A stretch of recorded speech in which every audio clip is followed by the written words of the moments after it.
বলে জানো, তুমি যাকে আমার চাইতে বেশি ভালোবাসবে আমি তাকেই তোমার কাছ থেকে দূরে নিয়ে যাব আর তোমাকে বড্ড একা করে রাখবো।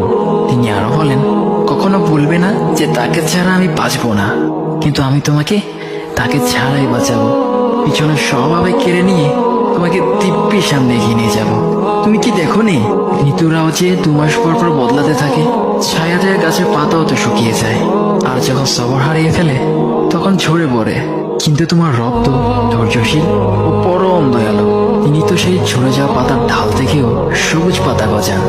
তুমি কি দেখছো না, তোমার স্রষ্টার এই নিদর্শন, যে মানুষটাকে তুমি নিজের জীবনের চাইতেও বেশি ভালোবাসতে, সেই মানুষটাও একদিন অচেনা হয়ে যায়, তোমার মন ভেঙে যায়, এমনকি বন্ধু শত্রুতে পরিণত হয়, আর খানিক সময় পর শত্রু বন্ধুতে পরিণত হয়।